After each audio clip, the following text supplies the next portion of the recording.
सुबह के 8:35 का वक्त हुआ चाहता है। बुधवार का दिन है। मैं हूं आपका मेज़बान इशफा गौहर। हस्ब वादा आपके सामने हाजिर खिदमत है प्रोग्राम सलाम जे के लेकर। मॉर्निंग शो में कोशिश करेंगे कि आपको बाखबर करे, हर छोटी बड़ी खबर से बाखबर करे। आलम दुनिया के अंदर क्या कुछ चल रहा है, उसमें क्या अहम तरीन वाक़ात है, उस पर भी हमारी नज़र रहेगी। तज्ज़िया तबसरा भी होगा। आपकी फ़ोन कॉल्स को भी शामिल प्रोग्राम कराने की कोशिश करेंगे। और आज जब प्रोग्राम का आगाज़ हो गया है तो आपको फटाफट से बताते चले कि आप हमारे साथ ज्वाइन करेंगे हमारी राब्ता site, Facebook, YouTube, Twitter, Instagram और हमारी ऑफिशियल वेबसाइट्स पर, जहां पर ख़बर तज्ज़िया तबसरा पढ़ लेते हैं लेकिन बराह रास्त नशरियात भी देखते हैं।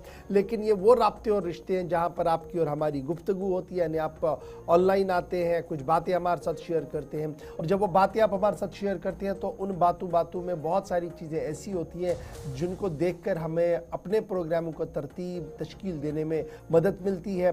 और जो फीडबैक और इन्फॉर्मेशन आपकी तरफ से आती है उन्हें हम ज़रूर देखते हैं और कोशिश करते हैं कि अपने प्रोग्रामों को आपकी आराओं के मुताबिक ही चलाएं। तो फिलहाल प्रोग्राम का आगाज़ हो गया है। हस्ब वादा सबसे पहले पड़ाव पर चलते हैं प्रोग्राम सलाम जेके में और आपको बताते हैं कि हिस्ट्री की किताब में आज क्या कुछ हो चुका है, यानी आज के दिन क्या कुछ अहम तरीन वाक़ात हैं। सबसे पहले उस पर एक नज़र डालेंगे। आसिफ रशीद स्टूडियो में मौजूद है जो प्रोग्राम का आगाज़ करेंगे हिस्ट्री ऑफ द डे के साथ, जिसके फ़ौरन बाद खबरों का पिटारा खुलेगा। और सबसे पहले जो खबर होगी वो दिल को दहला देने वाली खबर है, दिल को हिलाने वाली खबर है। लेकिन सबसे पहले हिस्ट्री ऑफ द डे। खुशामदीद, गुड मॉर्निंग, इस्तकबाल, आप सबका बहुत बहुत शुक्रिया और बहुत बहुत स्वागत हमारे साथ ज्वाइन करने के लिए। टेलीविजन स्क्रीन पर देखने और सुनने के अलावा तमाम सोशल मीडिया प्लेटफॉर्म्स पर आप हमारे साथ हैं, इसके लिए इजहार तशक्कुर। आज भी हमारे साथ आप रहेंगे 10 बजे तक। मुख्तलिफ मौज़ूआत, खबरें, तज्ज़िया और तबसरा इस प्रोग्राम का हिस्सा रहेंगे।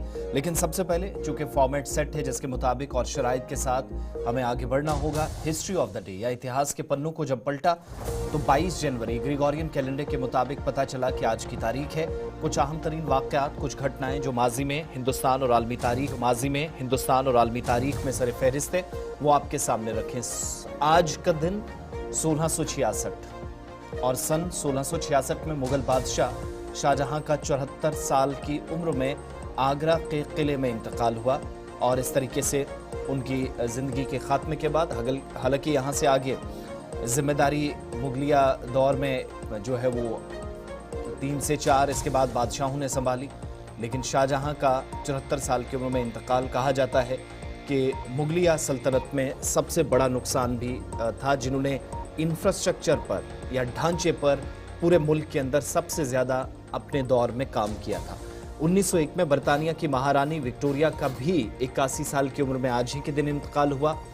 उनकी भी बरसी है और आज गार्ड ऑफ ऑनर भी पेश किया जाता है। बाज़ाब्ता तौर पर बरतानिया के अंदर तकरीबात होती हैं। 1760 में बरतानिया ने जनूबी हिंदुस्तान में फ्रांसीसियों से आज ही के दिन वांडी वॉश की लड़ाई जीती थी और इस लड़ाई में बहुत ज़्यादा नुकसान मौरखीन लिखते हैं कि दोनों तरफें हुआ था। 1771 में स्पेन ने आज ही के दिन फाइकलैंड जजीरे पर बरतानिया को के हवाले कर दिया। एक मुआहिदा हुआ। एक लड़ाई या जंग के बाद 1771 में इस नतीजे पर पहुंचे कि दोनों ने इस जजीरे पर बगैर खून खराबे के आगे बढ़ना होगा। 1941 आज के दिन रोमानिया में यहूदियों का पहला कत्लेआम किया गया 1941, और ये वो वक्त था, वो दौर था जब दूसरी जंग अजीम से दुनिया गुजर रही थी। 1963 देहरादून में आज के दिन नाबीनाओं के लिए कौमी लाइब्रेरी कायम की गई। हुकूमती सतह पर फैसला हुआ। तारीख 22 जनवरी की थी। आज ही के दिन 1982 में शुमाल अमरीकी जजीरे का 75% हिस्सा बर्फ से ढक गया, जो कहा जाता है कि पहली मर्तबा ऐसा देखने को मिला था। 1995 में इसराइल के बेटलैंड के अंदर बम हमले में 22 लोगों की मौत हुई। दिन आज का 1995 साल 30 बरस कबल, तारीख 22 जनवरी की। 1977 में नासा की खलाई गाड़ी अटलांटिक जमीन पर बहिफाजत वापस लौट आई और ये सबसे बड़ी कामयाबी साइंसदानों की और अहम संगे मील भी माना जाता है। आज से तकरीबन 25 बरस कबल 1999 में ऑस्ट्रेलिया मिशनरी ग्राहम स्टीन्स और उनकी 2 बेटियों को उड़िया में जिंदा जलाया गया। और इन 24-25 बरसों में जब तहकीकात हुई तो पता चला कि इसमें कुछ ऐसे लोग थे जो सियासी एतबार से भी असर रसूख वाले थे और हिंदुस्तान के अंदर पेश आने वाले अफसोसनाक वाक़े के बाद हुकूमती सतह पर भी सख्ती और ख़ास तौर से इकदाम उन लोगों की हिफाजत के हवाले से उठाए गए जो बाहर से हिंदुस्तान घूमने आते हैं। 2007 में बगदाद के वस्ती इलाके में एक बाजार में हुए खुदकुश हमलों में 88 लोगों की जान गई। दिन आज का था, तारीख 22 जनवरी की थी, साल 2007 था। और इसके 2 बरस बाद 2009 में अमेरिका के सदर बराक ओबामा ने क्यूबा की मुतनाज़ा ग्वांतनामो जेल को बंद करने का हुक्म आज के दिन दिया था और ये उनकी सेकेंड टर्म के दौरान सबसे बड़ा फैसला था बराक ओबामा की तरफ से। तो हिस्ट्री ऑफ द डे में 22 जनवरी के अहम तरीन वाक़यात या बड़ी घटनाएं आपके सामने फॉर्मेट के मुताबिक हमने रखी हैं। यहाँ से आगे बढ़ेंगे और शुरुआत आलमी सतह की कुछ बड़ी खबरों के साथ करेंगे या कुछ ऐसे वाक़यात जो आज के दिन जब हिस्ट्री ऑफ द डे अगले साल आपके सामने रखी जाएगी या 21 और 22 जनवरी को याद किया जाएगा तो ये बदतरीन दिन कुछ ममालिक के लिए हैं, कुछ के लिए अच्छी खबरें हो सकती हैं, लेकिन तुर्किया के लिए ये दिन और ये 24 घंटे बिल्कुल भी अच्छे नहीं हैं। खबर तुर्किया से, जहां पर स्की रिजॉर्ट में भयानक आतिशज़दगी का एक वाक़या पेश आया है और आतिशज़दगी के इस वाक़े में तमाम तरह की कोशिशों, तमाम तरह के इक़दाम के बावजूद भी लोगों को जानें बचाई नहीं जा सकी और मरने वालों की तादाद अभी तक की मौसूला इतलात के मुताबिक और सरकारी तौर पर जिस बात की तस्दीक हुई है वो तादाद पहुंच गई है 76 तक। 51 से ज्यादा लोग जख्मी हैं इनिशियल डिटेल्स के मुताबिक और छुट्टियों के दौरान कहा जाता है कि तुर्किया का ये सबसे खूबसूरत तरीन बुलंद पहाड़ी पर वाक़ स्की रिजॉर्ट जिसको कहा जाता है, ये छुट्टियों के दौरान तकरीबन 234 लोगों की रिहाइशगाह के तौर पर काम करता है। लेकिन न जाने किस वजह से आग लगी और भयानक आतिशज़दगी के इस वाक़े में जहां तकरीबन 16.5 घंटे एक तवील मुशक्कत चली कि इस ऑपरेशन के दौरान आग पर मुकम्मल तौर पर काबू पाया जाए, लेकिन रिपोर्ट्स और तस्दीक के मुताबिक हुकूमती सतह पर आतिशज़दगी में काफ़ी ज़्यादा नुकसान और ऑफिशियल कंफर्मेशन सरकारी तौर पर जो इस्तांबुल से हुई है कि अब तक 76 लोगों की जान चली गई है। कहा गया है कि ज़्यादातर मेहमान होटल के अंदर ठहरे थे जिनकी तादाद 238 के आसपास बताई जाती है और दिन के वक्त में तकरीबन 3:27 पर यह आग लगी। 12 मंजिला ग्रैंड कार्टेल होटल के अंदर यह आतिशज़दगी का वाक़या पेश आया। तस्वीरें आपके सामने, लेकिन यह तस्वीर जब आग बुझाई गई और यह तस्वीर जब आग तकरीबन 10वीं, 11वीं और 12वीं मंजिल को मुकम्मल तौर पर अपनी लपेट में ले चुकी थी। 76 से ज़्यादा लोगों की अमवात हो चुकी है और इस बीच इस्तांबुल से जारी बयान के मुताबिक आज तुर्की के अंदर कौमी सोग मनाया जा रहा है। कौमी परचम सरनिगून रहेगा और इस दौरान अब तक 9 लोगों की गिरफ्तारियां भी हो चुकी है। तुर्की से जारी बयान के मुताबिक 9 लोगों की गिरफ्तारी हुई है जिनमें होटल के मालिक समेत कई और लोगों की गिरफ्तारियां हुई हैं।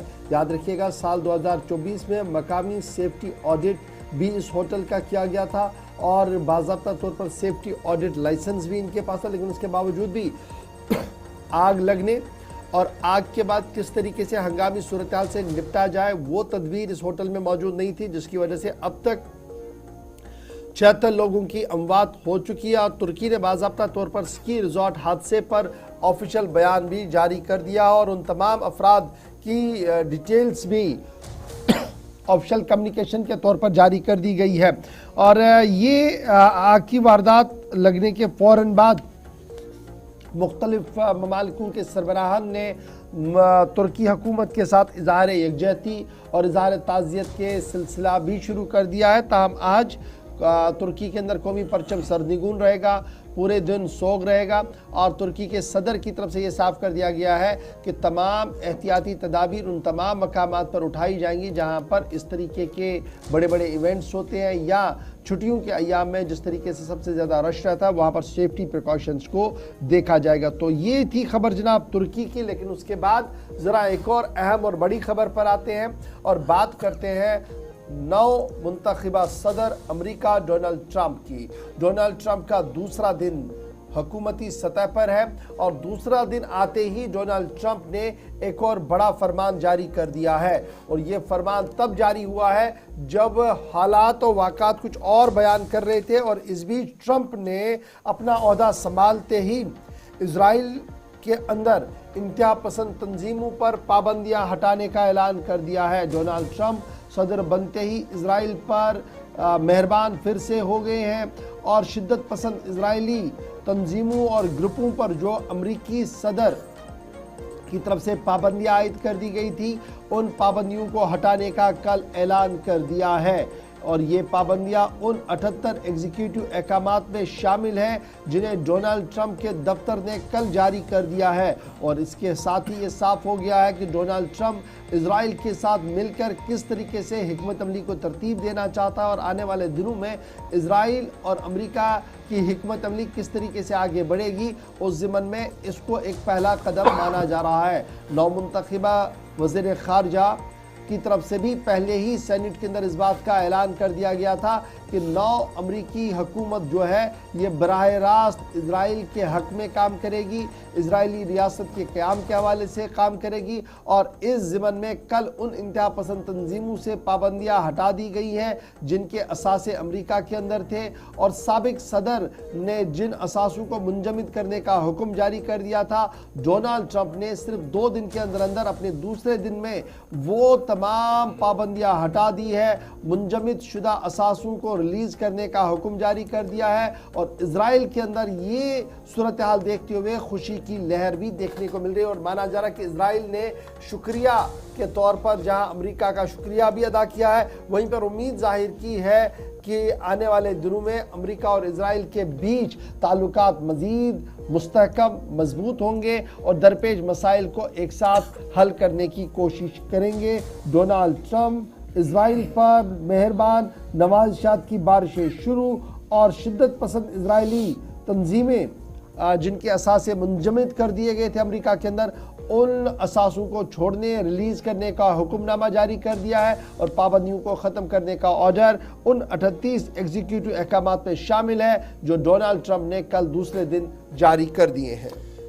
तो अमेरिका के अंदर निज़ाम बदलते ही बड़ी तब्दीलियां मुतवक्के हैं। 80 एग्जीक्यूटिव अहकामात को न सिर्फ तब्दील करके बल्कि नए सिरे से जो अहकामात जारी करने थे वो भी जारी किए जा चुके हैं। लेकिन एक और बड़ा फैसला हो सकता है, आइंदा दिनों में मजीद इस हवाले से पेशरफ्त होगी और अगली खबर की तरफ चलेंगे और आपको बताएंगे कि अब जो अमरीकी हुकूमत फैसला ले रही है, सदर ट्रंप ने आते ही जो फैसला लिया जिसका वो बहुत पहले से मन बना चुके हैं, वो हिंदुस्तानी लाखों शहरियों को मुतासिर कर सकता है। 7.5 लाख के आसपास बताया जाता है कि लोग इससे मुतासिर हो सकते हैं। लेकिन कुल मिलाकर जो गैर कानूनी तारकीन वतन अमेरिका के अंदर है उनको बेदखल करने का फैसला जब हुकूमती सतह पर हो चुका है तो 18,000 के करीब ऐसे हिंदुस्तानी शहरियों की वापसी की भी तैयारियां शुरू कर दी गई है। जो कहा जाता है, मुख्तलिफ मीडिया रिपोर्ट्स भी इस बात की तस्दीक कर रही हैं, गैर कानूनी तौर पर अमेरिका के अंदर रहते हैं या आज के वक्त में वहां पर जिंदगी गुजर बसर करते हैं। शहरियों की शनाख्त और वापसी की तैयारियां इस सिलसिले में शुरू हो गई हैं और इक़्तिदार की तब्दीली के साथ ही हुकूमत यहाँ की यानी भारतीय हुकूमत ने भी डोनाल्ड ट्रंप इंतजामिया के साथ मिलकर अमेरिका में जो गैर कानूनी तौर पर मुकीम अपने तमाम शहरी हैं उनकी शनाख्त और उन्हें वापस लाने की तैयारियां रिपोर्ट्स के मुताबिक भारत सरकार की तरफ से अमेरिका के साथ ताउन करके शुरू की गई है। और भारत ये फैसला अमेरिका के साथ किसी भी किस्म की तिजारती जंग से बचने और कानूनी तौर पर अमेरिका जाने वाले अपने शहरियों के मफाद में ले रहा है। इस तरह की भी खबरें हैं ताकि आने वाले दिनों में जो लोग वीज़ा लेंगे, कामकाज के लिए जाएंगे, तिजारत की गर्ज से जाएंगे, उन पर इस फैसले के बाद कोई मनफी असरात मुरतब ना हो तो पहले से ही रास्ता साफ करने की कोशिश है। खबर यह भी है कि दोनों ममालिक ने अमेरिका के अंदर मुकीम जो तकरीबन 18,000 से 18,500 के आसपास हिंदुस्तानी तारकीन वतन हैं, ऐसे शहरी हैं लेकिन इल्ज़ामात हैं कि गैर कानूनी तौर पर हैं, डॉक्यूमेंट्स पूरे नहीं हैं, उनकी रिपोर्ट्स के मुताबिक निशानदेही हो चुकी है। आइडेंटिफिकेशन के बाद इनको हिंदुस्तान वापस भेजा जा सकता है। लेकिन सरकारी ज़राए इस बात की तस्दीक कर रहे हैं कि ये तादाद इससे कहीं ज़्यादा हो सकती है और गैर कानूनी तौर पर जो हिंदुस्तानियों की असल तादाद अमेरिका के अंदर है वो अभी तक इसलिए भी वाज़ेह नहीं हुई क्योंकि पूरी दुनिया के जो गैर कानूनी तारकीन वतन है उनकी शनाख्त का अमल शुरू किया गया है। तो ट्रंप ने पहले ही जो हमने आपको कहा पिछली खबर में कि 80 के करीब फैसले हुए हैं, उन ऑर्डर्स में एक ये भी है कि इन तमाम लोगों को बेदखल किया जाए जो भी इलीगल इमिग्रेंट्स हैं जो अमेरिका के अंदर इस वक्त रहते हैं या फिर सरहद पार करके गए हैं या अगर कोई कानूनी तरीके से भी खुद को बताता है कि वो गया है लेकिन डॉक्यूमेंटेशन का प्रोसेस जिसकी तहकीकात हो रही है, आइडेंटिफिकेशन हो रही है, उसमें पता चला कि 18,000 या इससे कहीं ज़्यादा हिंदुस्तानी ऐसे हैं जिनको बहुत जल्द वापस लाया जा सकता है। लेकिन इस मामले पर इतलात के मुताबिक भारत सरकार अमेरिका के साथ राब्ते में और कोई ट्रेड वॉर बाद में ना हो इस चीज़ को भी मद्देनजर भारत सरकार ने रखा है। चलिए, ये तो थी बात उन अहकामात की जो अमरीकी सदर उठा रहे हैं, लेकिन ज़रा बात एक बार फिर इजराइल की आपके सामने रखते हैं क्योंकि बड़ी खबर इजराइल से इस वक्त सामने आई है। इजराइल के चीफ ऑफ द डिफेंस यानी फौज के सरबराह का इस्तीफा सामने आया है। और बड़ी खबर के तौर पर तस्दीक के साथ ये खबर सामने आई कि इजरायली मिलिट्री चीफ की तरफ से 7 अक्टूबर सन 2023 के हमले के पेश नज़र जिम्मेवारी लेते हुए खुद को अलग कर दिया है। और इजरायली आर्मी के चीफ ने 7 अक्टूबर को हमास के हमले रोकने में नाकामी पर इस्तीफा दे दिया है। बड़ी खबर कि 7 अक्टूबर का हमास का हमला जिस तरीके से हुआ उसमें इजराइल उसको रोकने में नाकाम हुआ है और इजरायली अफवाज के सरबराह ने बाज़ाब्ता तौर पर इस्तीफा दे दिया है।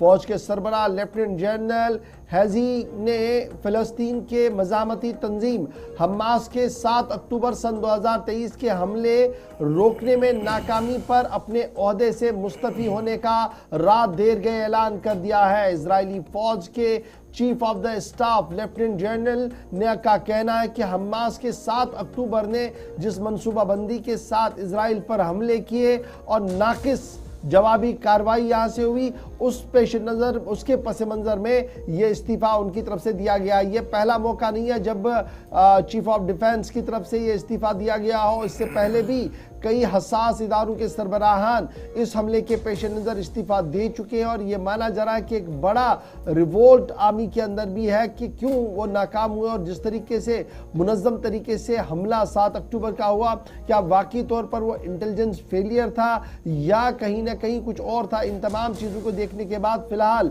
इजराइल आर्मी के चीफ ने बाज़ाब्ता तौर पर इस्तीफ़ा देने का ऐलान कर दिया है और मुख्तलिफ मीडिया रिपोर्ट्स के मुताबिक इजरायली चीफ के इस इस्तीफ़े को मंजूर भी कर लिया जाएगा। इस ज़िम्मन में आज बाज़ाब्ता तौर पर इजरायली वज़ीर आज़म की तरफ से बयान भी जारी कर दिया जाएगा। ताहम बड़ी खबर यह है कि 7 अक्टूबर याद रखिएगा ये वो दिन था जब एक अचानक से हमास की तरफ से हमला किया गया, कई लोगों को यरगमाल बनाया गया, जो खारदार तारें लगाई गई थी उन्हें हटाने की कोशिश की गई, जिसके बाद इजराइल ने जारहाना वापस कार्रवाई की, हज़ारों लोगों की मौत हुई, कई लोग कई इलाके जो है वो रेजा हो गए और आज के दिन में भी सूरत हाल इससे ज़्यादा कुछ बेहतर बनती हुई नज़र नहीं आ रही है और ना नहीं कुछ अच्छा दिख रहा है। अगरचे दोनों अफवाज के बीच में ना जंग मुआहिदे की भी बात हो रही है, ताहम इजराइल की तरफ से कल भी कई मकामात को निशाना जहां बनाया गया उस बीच फौजी सरबराह ने इस्तीफा देने का ऐलान कर दिया है। तारीख 6 मार्च 2025 की तय कर दी गई है और ये नाकामी का एतराफ़ भी है, क्योंकि अब तक आप देख रहे थे इंटेलिजेंस चीफ पर सवाल उठाए जा रहे थे, लेकिन उनके नीचे काम करने वाले लोग जिसमें फौजी सरबराह पर भी सवाल उठ रहे थे और इजराइल की डिफेंस कैबिनेट के अंदर भी 3 मरतबा इस चीज़ का खुलासा हो चुका है कि न सिर्फ आर्मी चीफ बल्कि साथ साथ वो तमाम लोग जिसमें इंटेलिजेंस चीफ आते हैं और मकामी इदारों के सरबराह, इन तमाम लोगों को हटाने की सिफारिश की जा चुकी थी और ऐसे में खुद से एतराफ़ करते हुए बाज़ाब्ता तौर पर फौजी सरबराह ने अलग होने का फैसला किया है, जिसका मतलब ये है कि सिर्फ 1.5 महीना अब मौजूदा आर्मी सरबराह को रह गया है। 7 अक्टूबर जो हमला हुआ उसके आगे वो बेबस हुए, इस बात की भी तस्दीक उनके इस्तीफे से हो जाती है।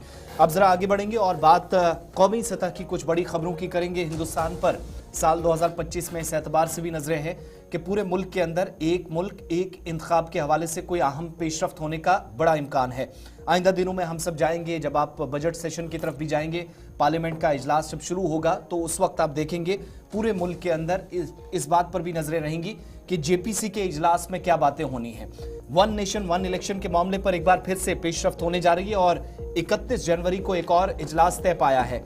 पैनल बाज़ाब्ता तौर पर पहला इजलास 8 जनवरी 2025 को मुनक्किद कर चुका है और इतलात के मुताबिक जो अरकान पार्लियामेंट है उनको जो अब तक रिपोर्ट्स आई हैं, जो लोगों से इस पर राय ली गई है, जो ओपिनियन लिया गया, 18,000 से ज़्यादा सफ़ात पर मुश्तमिल जो ट्रॉली है वो उनको थमाई गई और इसका मतलब यह है कि पूरी दुनिया से, पूरे मुल्क से अब तक पहली मीटिंग के बाद जो कुछ भी बातें सामने आई कागजात के जरिए उन पर भी तो डिस्कस होगा, लेकिन जॉइंट पार्लियामेंट्री कमेटी का बाज़ाब्ता जो इजलास है 2 बिल्स उसके सामने हैं 1 नेशन 1 इलेक्शन के। 31 जनवरी को जो स्केड्यूल है उसके मुताबिक लोकसभा की वेबसाइट पर इसकी तस्दीक की जा रही है कि सिर्फ एक हफ्ते के बाद बाज़ाब्ता एक और इजलास होने जा रहा है और आप सब जानते हैं कि एक 1 नेशन 1 इलेक्शन वाला बिल और दूसरा 129वीं तरमीम जो एक और बिल के जरिए करने की सरकार ने सिफारिश की थी वो है union territories laws amendment bill जो लोकसभा के अंदर आप सबको याद होगा जब विंटर सेशन की शुरुआत हुई थी तो उस वक्त पेश किया गया था, लेकिन पास नहीं हो सका था। तो इस बिल को भी जेपीसी के पास भेज दिया गया था। अब उस ताल्लुक से भी खबर है कि 31 जनवरी को गुफ्तो शनीद होगी, लेकिन इंपॉर्टेंट यह है कि वन नेशन वन इलेक्शन पर अहम पेशरफ्त का इम्कान इसी तारीख को होनी है। वन नेशन वन इलेक्शन को लेकर जहां 31 तारीख पर सबकी नजरें रहेंगी, वहीं पर जब पहला इजलास 8 जनवरी को हुआ था, जिसमें हर एक मेंबर को, जो ये जेपीसी का मेंबर है जिसकी सरबराही मेंबर पार्लियामेंट पीपी चौधरी कर रहे हैं, 40 के करीब अरकान है, जिनमें प्रियंका वाड्रा गांधी जो कांग्रेस को रिप्रेजेंट कर रही है, संजय झा जो जेडीयू को रिप्रेजेंट कर रहे हैं, इसी के तरीके से श्रीकांत शिंदे जो शिवसेना को, आम आदमी पार्टी के संजय सिंह, कल्याण बनर्जी, साकिब गोखले और दीगर लोग जो है वो इसका रुकन बनाए गए हैं। और उन्हें जब एक ट्रॉली दी गई है, उस ट्रॉली के अंदर 18,000 के करीब सफ़ात मुश्तमिल थे, और उसमें एक एक वॉल्यूम वो भी था, एक एक किताब वो भी थी जो रामनाथ कोविंद वाली कमेटी ने अपनी सिफारिशात सदर हिंद और रियासती मरकजी हुकूमत को सौंप दी थी। और अब माना जा रहा है कि ये सिलसिला जब 31 तारीख को खुलेगा, पिटारा खुलेगा, तो क्या उन हजारों सफ़ात पर मुश्तमिल रिपोर्ट और बातों को मेंबरान ने पढ़ा होगा? एक तो इस पर भी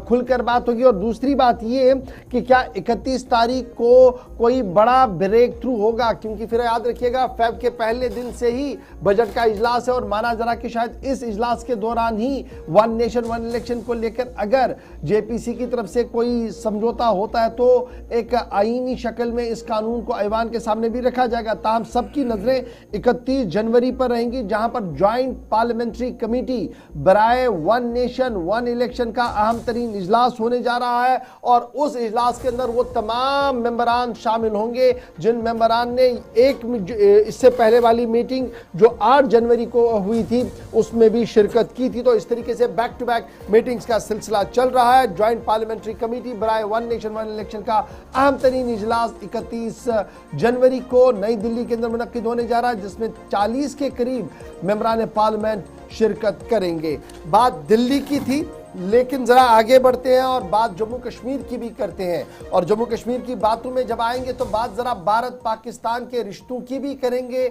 बात उन पावर प्रोजेक्टों की भी करेंगे जिन पावर प्रोजेक्टों पर भारत सरकार को राहत मिली और पाकिस्तान को लगा है दचका। न सिर्फ इतना बल्कि आगे बढ़ेंगे तो आपको बताएंगे कि पंचायतों के बाद सबकी नजरें अर्बन लोकल बॉडीज पर थी। क्या चुनाव होंगे या टेक्निकली कुछ वक्त और लग सकता है? डिटेल के साथ दोनों खबरों पर आएंगे छोटे से ब्रेक के बाद, यानी ब्रेक के उस पार जम्मू कश्मीर से मुंसलिक हर छोटी बड़ी खबर से आपको अपडेट करेंगे छोटे से वक्फे के फौरन बाद।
ब्रेक के बाद प्रोग्राम सलाम जेके में आपका इस्तकबाल। 9 बज चुके हैं और ब्रेक पे जाने से पहले हमने जम्मू कश्मीर का जिक्र किया था। ज़रा जम्मू कश्मीर की खबरों पर आते हैं, लेकिन वो खबर आपके सामने रखनी है जिसका बराह रास्त लेना देना जम्मू कश्मीर के साथ है। और जम्मू कश्मीर का ये वो मामला जो भारत और पाकिस्तान के दरमियान ताल्लुकात बेहतर नहीं होने देता, शायद इस तरीके से आप कह सकते हैं। और दोनों ममालिक के दरमियान जो पानी की तकसीमकारी का, या आप कह सकते हैं कि वाटर जो पावर प्रोजेक्ट्स थे उस पर एक और तनाज़ा शुरू हुआ है। अब तक दोनों ममालिक के दरमियान मफाहमत या बातचीत के जरिए कोशिशें होती रहीं, डेलीगेशंस दौरे करते रहे, जिसमें एक डेलीगेशन आपको याद होगा हालिया हफ्तों में जम्मू कश्मीर का रुख भी कर चुका है। लेकिन पावर प्रोजेक्ट्स के हवाले से, जहां पर आप सब जानते हैं जम्मू कश्मीर उस डेलीगेशन के आने के बावजूद, जिसमें गैर जानिबदार माहिरीन भी शामिल किए गए थे, उन्होंने अब एक ऐसा स्टेटमेंट दिया है, एक ऐसा ओपिनियन दिया है जिससे भारत सरकार जिसका वेलकम कर रही है, लेकिन पाकिस्तान के लिए शायद मुसीबत का सबब इशफाक बन सकता है। बिल्कुल, इंडस वाटर ट्रीटी के मामले को लेकर जहां न्यूट्रल एक्सपर्ट्स का ओपिनियन सामने आया है, जिसके बाद वजारत खारजा ने शुक्रिया भी कहा है, ताम पाकिस्तान के लिए एक बड़ा सेटबैक के माना जा रहा है, क्योंकि पावर प्रोजेक्टों के मामले पर लगातार एतराज़ पाकिस्तान की तरफ से उठाया जा रहा था। और दो अहम तरीन पावर प्रोजेक्ट, किशन गंगा और Ratle hydro electric power project, जिनको लेकर आलमी बैंक, वर्ल्ड बैंक की तरफ से अपॉइंट किया गया था न्यूट्रल एक्सपर्ट, उन्होंने जम्मू कश्मीर और तमाम मामलात को देखा, तमाम फरीकैन को सुना, उसके बाद बाज़ाब्ता तौर पर उन्होंने अपनी बात रात देर गए सामने रखी है, जिसके बाद वजारत खारजा ने इस फैसले का खैर मकदम किया है। और ये फैसला जब सामने आया तो मुबस्सिरीन और नाक़दीन का मानना है कि एक पहला बहुत बड़ा सेटबैक होगा पाकिस्तान के लिए, जो लगातार ये बता रहा था कि इंडस वाटर ट्रीटी की खिलाफ वर्जियाँ की जा रही हैं, पानी को रोकने की कोशिश की जा रही है, जो सरीहन खिलाफ वर्जियाँ हिंद-तास आबी मुआहिदे की।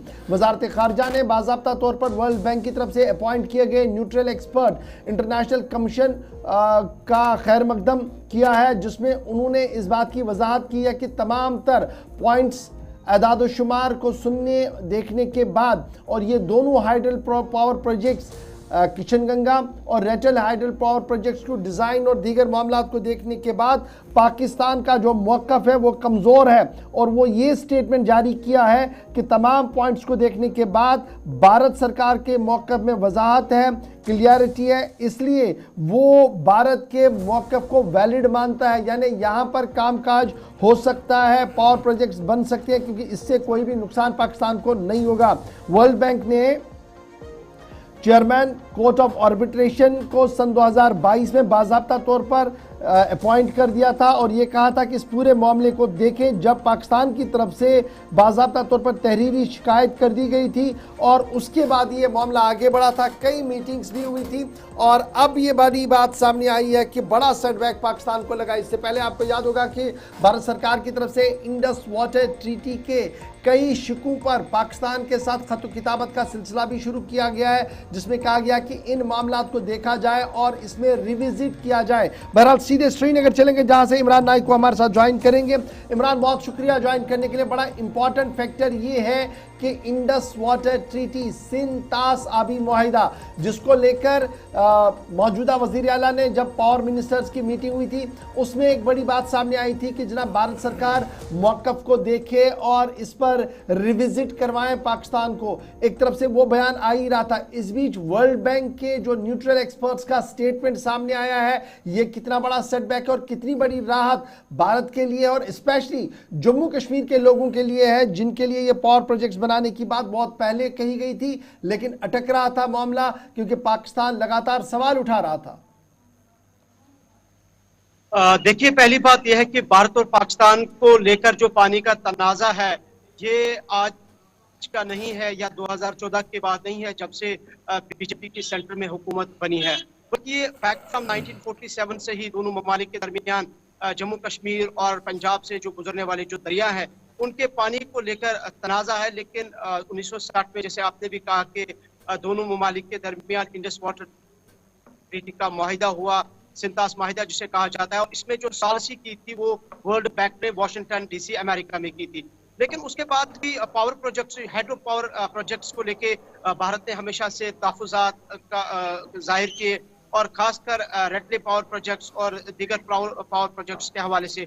और पाकिस्तान भी इस पे मुसलसल अपनी जो है तहफ़्फ़ुज़ात कायम कर रहे थे और भारत की तरफ से भी। और साल 2015 में आपको याद होगा कि पहले पाकिस्तान ने ये डिमांड की थी कि एक न्यूट्रल एक्सपोर्ट जो है वो कायम किया जाए। वर्ल्ड बैंक से उन्होंने दरख्वास्त की थी अंडर इंडस वाटर ट्रीटी, लेकिन बाद में पाकिस्तान ने ही अपना मूड तब्दील किया और उन्होंने कहा कि अब एक कोर्ट ऑफ आर्बिट्रेशन यानी कि अदालत सालसी जो है इसमें बनाई जाए ताकि दोनों ममालिक के दरमियान जो पावर प्रोजेक्ट्स का जो मामला है वो हल किया जाए। लेकिन भारत ने दोनों पाकिस्तान के इन जो पाकिस्तान ने इसमें कहा कि क्या होना चाहिए, जिस तरह से मैंने कहा कोर्ट ऑफ आर्बिट्रेशन या न्यूट्रल एक्सपोर्ट, इसमें भारत ने जो है तनकीद की। लेकिन बाद में भारत ने न्यूट्रल एक्सपोर्ट के हवाले से हामी भरी और उन्होंने भी मुतालबा किया कि इसमें न्यूट्रल एक्सपोर्ट कायम किया जाए सो दैट। और भारत ने अपने 7 पॉइंट्स उसमें रखे और जिसमें एक पॉइंट ये भी है कि भारत से जो पानी पाकिस्तान जाता है उन्हें इसमें पावर प्रोजेक्ट्स पर सारा जो इनका जो हक है वो इसे हासिल हो जाए। लेकिन उस पर भी पाकिस्तान की तरफ से मुसलसल चूंकि अंडर इंडस वाटर ट्रीटी के सेक्शन 12A के तहत जो है दोनों ममालिक को पहले एक सालसी के तौर पर ये इस पे कोई इशू हाल हो सकता था, लेकिन उस पे भी कोई जो है पेशरफ्त नहीं हुई। लेकिन उसके बाद वर्ल्ड बैंक की तरफ से साल 2022 में दोनों चीजें बताई गई। एक तो कोर्ट ऑफ आर्बिट्रेशन यानी कि अदालत सालसी भी कायम की गई और न्यूट्रल एक्सपोर्ट जो है वो भी कायम किया गया। लेकिन न्यूट्रल एक्सपोर्ट में बिल आखिर जो है अच्छा, ये जो अदालत वाला मामला था इसमें तो भारत सरकार का मौक़िफ़ क्लियर था क्योंकि वो उस प्रोसीजर में चले ही नहीं गए, उन्होंने वहां अटेंड ही नहीं किया। लेकिन न्यूट्रल एक्सपर्ट जो थे, सालिस जो थे, उनके पास अपना मौक़िफ़ रख रहे थे और कंटिन्यूसली चल रहे। अब जिस तरीके का स्टेटमेंट आया, क्या हम ये माने कि पाकिस्तान के लिए एक डिप्लोमेटिक हार है और ये 2025 की पहली शिकस्त पाकिस्तान के खाते में चली गई है? सफारती सतह पर अगर हम इस स्टेटमेंट को देखें तो यकीनी तौर पर एक बहुत बड़ा धचका है पाकिस्तान के लिए। जिस तरह से न्यूट्रल एक्सपर्ट ने भारत के 7 पॉइंट्स को लेकर हामी भरी है और उन्होंने कहा है कि ये जो इशू है हाइड्रो पावर इलेक्ट्रिसिटी का पावर प्रोजेक्ट्स का, इसको इस तनाज़े को वो हल करेंगे और जिसपे मिनिस्ट्री ऑफ एक्सटर्नल अफेयर्स की तरफ से भी वेलकम किया गया है।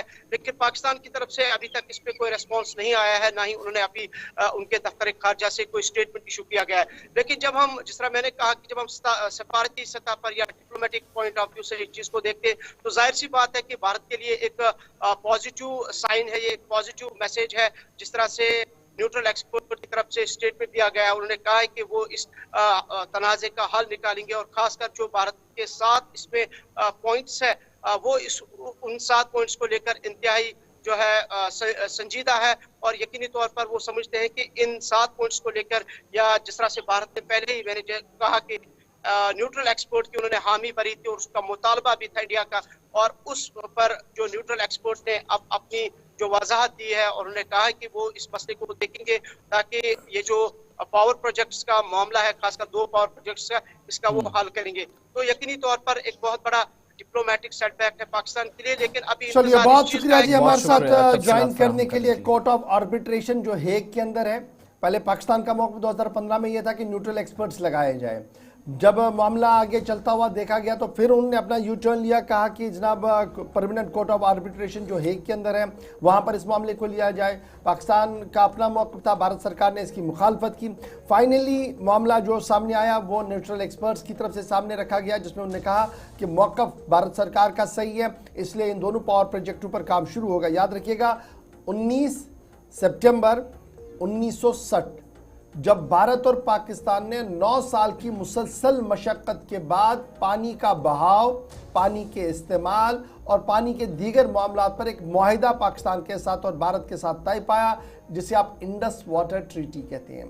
और इंडस वाटर ट्रीटी जब दोनों मुल्कों ने आपस में की तो इसका सबसे ज़्यादा नुकसान जम्मू कश्मीर को उठाना पड़ा, क्योंकि जिस तरीके का फ़ायदा हम हाइडल पावर प्रोजेक्ट्स और दीगर पावर प्रोजेक्ट्स को लेकर यहाँ पर ले सकते थे वो हुआ नहीं, जिसके बाद सूरत हाल ये बनी कि कब फाउंडेशन पड़ी आज तक भी काम नहीं हो पाया, क्योंकि लगातार हर बार पाकिस्तान की तरफ से कहीं ना कहीं इस तरीके के मामला उठाए गए। फाइनली आज 2025 में एक छोटी सी राहत ज़रूर मिली है इन पावर प्रोजेक्टों को लेकर। तफसीलात बता रहे थे हमारे साथी श्रीनगर से। अब चलते हैं आगे, बात जरा बल्दियात की करते हैं, अर्बन लोकल बॉडीज के चुनाव की करते हैं। कल पंचायतों के हवाले से हमने आपको खबर बता दी कि रिवाइज्ड वोटर लिस्ट जारी कर दिए गए और बहुत जल्द चुनाव भी हो सकते हैं। लेकिन जरा बात बल्दियात की करते हैं, जिन्हें आप अर्बन लोकल बॉडीज, जिनमें Jammu municipal corporation, Srinagar municipal corporation और म्युनिसिपल कमेटियां हैं। इतलात और खबर यह है कि वोटर रिवीजन बराए अर्बन लोकल बॉडीज के लिए ताखीर हो रही है, और ये ताखीर की वजह जो है वो इसलिए हो रही है क्योंकि अभी हदबंदी होनी है वार्ड्स की, और जो rationalisation of voters in wards है उसमें कहीं ना कहीं दोबारा से तरमीम होनी है। ये तमाम मामला जो है वो अभी चल रहे हैं, जिसकी वजह से लगभग अर्बन लोकल बॉडीज का चुनाव सामने होते हुए दिख नहीं रहा है। और एक्साइज के ये जो पूरा काम है ये मैंडेटरी है कि आप वोटर लिस्टों की तश्कील करें, हर वोटर का इंदराज हो, फिर हर वार्ड के अंदर, हर कॉन्स्टिट्यूंसी के अंदर यकसा वोटर्स हो, नए वार्ड्स की तश्कील हो। ये तमाम चीज़ें इंतखाबात से कबल कराना बहुत ज़्यादा ज़रूरी है। लेकिन अभी जो ज़राया हमें बता रहे हैं वो ये बता रहे हैं कि 95% काम तो मुकम्मल हो गया है, लेकिन 5 म्यूनसिपैलिटियां ऐसी हैं जहां पर अभी इन तमाम मामलात पर काम को हाथ भी नहीं लगाया गया है, क्योंकि कुल मिलाकर 234 वार्ड्स हमारे पास है, 76 अर्बन लोकल बॉडीज हैं, और इन तमाम चीज़ों के अंदर हमें रैशनलाइजेशन को अप्रूवल मिलना था, जो मिल चुका है, लेकिन अभी भी काम करना बाकी है। कहां पर काम करना बाकी है? Jammu municipal corporation, Srinagar municipal corporation और 3 म्युनिसिपल बॉडीज जो कश्मीर सूबे की है, वहां पर न तो वोटर रिवीजन पर काम किया गया और न ही हदबंदी पर कोई काम अभी किया गया है। काम आगे बढ़ाने के लिए जो म्युनिसिपल कॉर्पोरेशन एक्ट 2000 है उसका सेक्शन 6 जो है उसके तहत एक मद है कि हर एक वार्ड के अंदर यकसा आबादी हो। उसके तहत जम्मू के अंदर हम अक्सर वार्ड्स देखते हैं जहां पर एक आबादी एक के अंदर, दूसरी आबादी दूसरे के अंदर, जिसको लेकर कमीशन ने भी कई बार सवाल उठाए थे। एक तो ये ठीक करना है, दूसरी तरफ से श्रीनगर म्युनिसिपल कॉर्पोरेशन के अंदर भी कुछ और वार्ड्स को ऐड करना है, जिसको लेकर अभी काम चल रहा है, मजीद वक्त लग सकता है। फिर म्युनिसिपल कमेटियां जो यारीपोरा है, अच्छा बल है, दिवसर है, इन इलाकों के अंदर भी मजीद वार्ड्स यानी मजीद इलाकों को म्युनिसिपल कमेटी के दायरे में अंदर लाना है। वो हदबंदी का काम भी अभी मुकम्मल नहीं हुआ है, जिसकी वजह से ये साफ हो रहा है कि 2025 के वस्त तक ये काम मुकम्मल हो सकता है, जिसके बाद सूरत हाल ये होगी कि इन अर्बन लोकल बॉडीज का चुनाव कहीं पर देखने को मिल सकता है। याद रखिएगा, कल स्टेट इलेक्शन कमीशन ने बाज़ाब्ता तौर पर फाइनल इलेक्टोरल रोल जारी कर दिया, लेकिन वो इलेक्टोरल रोल जो जारी कर दिया गया वो पंचायतों का था, जिनमें तकरीबन 7 मिलियन के करीब वोटर्स थे।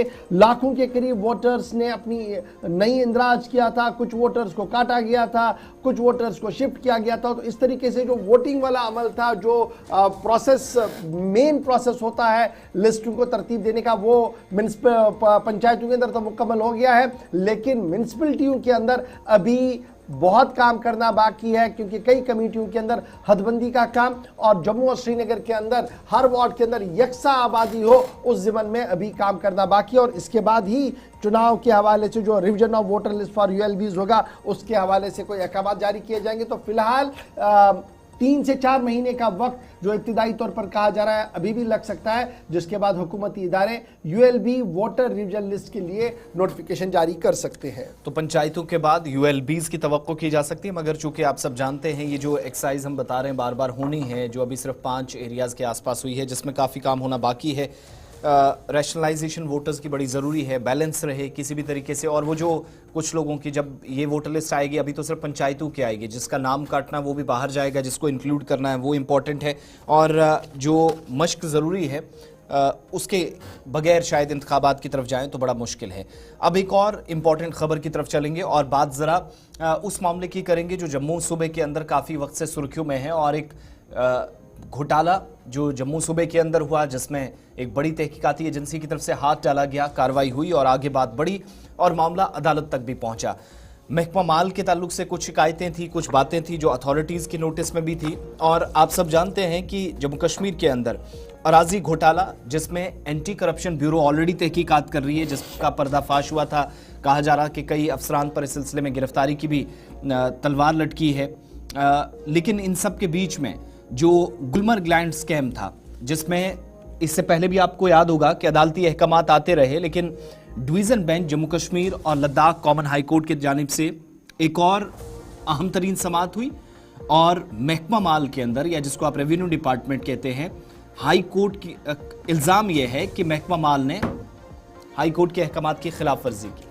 महकमा माल के अंदर अहमद की टोपी महमूद के सर डालने का काम तो हमेशा चला है, पटवारी गिरदावरों की नेक्सस हमेशा चलती है, लेकिन सूरत हाल ये है कि महकमे माल के अंदर ऑनरेबल हाई कोर्ट के अहकामात को भी नज़रअंदाज किया जा रहा है। ये नज़रअंदाज की बात तब सामने आई जो जम्मू के अंदर मुसलसल लैंड ग्रैबिंग के मामले का पर्दाफाश ACB की तरफ से किया गया, लेकिन इत्तलात और खबरों के मुताबिक जिन पटवारियों, गिरदावरों और दीगर लोगों पर शिकंजा कसना था, जिनको ट्रांसफर अपनी पोजीशन से करना था ताकि वो किसी भी तरीके से रिकॉर्ड में कलमजनी ना करे, वो अभी भी अपनी अपनी पोजीशनों पर है। जो उस हुक्मनामे की खिलाफ वर्जी है जो ऑनरेबल हाई कोर्ट ने फेमस गुलमर्ग लैंड स्कैम जो हुआ था उसमें chief justice justice MM Kumar साहब और मंसूर अहमद मीर साहब ने जो ऑर्डर 4 मार्च 2013 को दिया था, जिसमें यह कहा गया था जिन अफसरों पर भी इल्जामात है और जो लिस्ट के अंदर आए हैं उन्हें पूरी तौर पर अपने अपने इलाकों से हटाया जाए, उन्हें अटैच किया जाए किसी दूसरी जगह पर, ताकि उनका एक्सेस उस रिकॉर्ड पर ना रहे।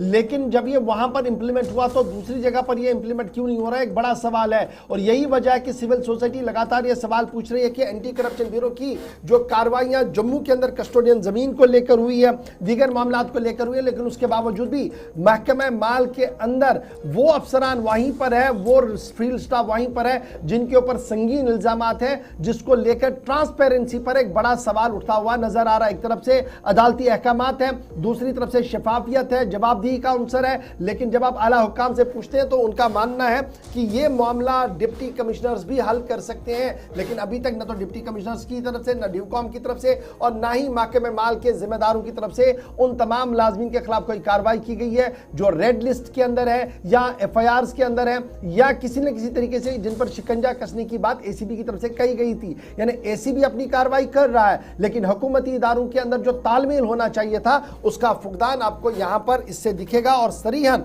जो ऑनरेबल हाई कोर्ट की डायरेक्शंस थी उसकी भी वायलेशन यहां पर होती हुई नजर आ रही है। अब बढ़ते हैं जी आगे, बात जरा एक और अहम और बड़ी खबर की करते हैं, क्योंकि 26 जनवरी हमारे सामने है और यौम जमहूरिया की तकरीबात के पेश नजर पूरे मुल्क के अंदर जहां सिक्योरिटी को काफी हाई अलर्ट पर रखा जा रहा है, वहीं पर जम्मू कश्मीर के अंदर अब की बार मामलात कुछ अलग है, लेकिन अलग मामलात के बीच जहां सिक्योरिटी इंतजामात को on top of the agenda रखा गया है और सिक्योरिटी को हाई अलर्ट पर कर दिया गया है, वहीं पर जम्मू और श्रीनगर के तमाम 20 अजला के अंदर कौमी परचम भी लहराए जाएंगे, मार्च पास भी होगा और रंगारंग तकरीबात का एहतमाम भी किया जाएगा। और इस ज़िमन में सिक्योरिटी को तमाम तर इलाकों के अंदर यौम जमहूरिया की तकरीबात से कबल सख्त कर दिया गया है। रिपब्लिक डे परेड को लेकर, रिपब्लिक डे की फंक्शन को लेकर ये सख्त कर दिया गया और ये साफ कर दिया गया सूबा कश्मीर और सूबा जम्मू के अंदर की कोई भी पाबंदियां नहीं रहेंगी। जिन लोगों ने भी वेन्यूज़ पर आना है, मरकजी वेन्यूज़ पर आना है या ज़िला सतर पर आना है, वो आ सकते हैं, सिर्फ सिक्योरिटी के साथ उन्होंने कोऑर्डिनेट करना होगा। यानी एंट्री फ्री टू ऑल कर दिया गया है। सूबाई कमिश्नर कश्मीर, सूबाई कमिश्नर जम्मू ने इस ज़िमन में तमाम तर इक़दाम जो है वो जारी कर दिए हैं। रिपब्लिक डे के हवाले से हम बात कर रहे हैं तो याद रखिएगा ये 2025 का 26 जनवरी की तकरीब इंतहाई अहम भी है, क्योंकि काफ़ी दिनों के बाद एक अवामी मकबूलियत वाली हुकूमत हमारे पास है, यानी अवामी नुमाइंदा हुकूमत है और ये हुकूमत के तई पहला इजलास होगा 26 जनवरी का। और यही वजह है कि मुख्तलिफ सदर मकामात पर सीनियर लीडर्स जो हैं वो कौमी परचम, कौमी जो वज़ीर हैं सूबा के, वो परचम कुशाई करेंगे। वज़ीर आला और गवर्नर साहब भी जम्मू के अंदर मौजूद रहेंगे, जबकि श्रीनगर के अंदर नायब वज़ीर आला की मौजूदगी का अहकामात पहले ही जारी कर दिए गए हैं।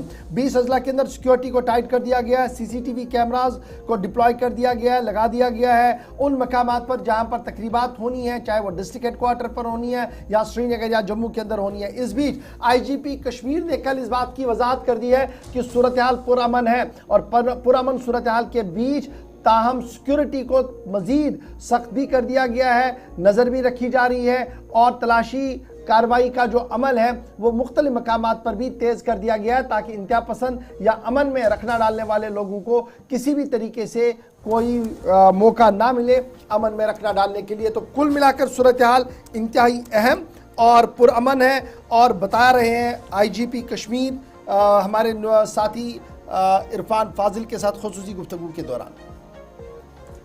अब देख रहे हैं गुलिस्तान न्यूज चैनल। हमारे साथ inspector general of police VK Vriddhi ji हैं। इनसे खास मुलाकात, खास बातचीत करने के लिए यहाँ आए। Sir, welcome to Gulistan.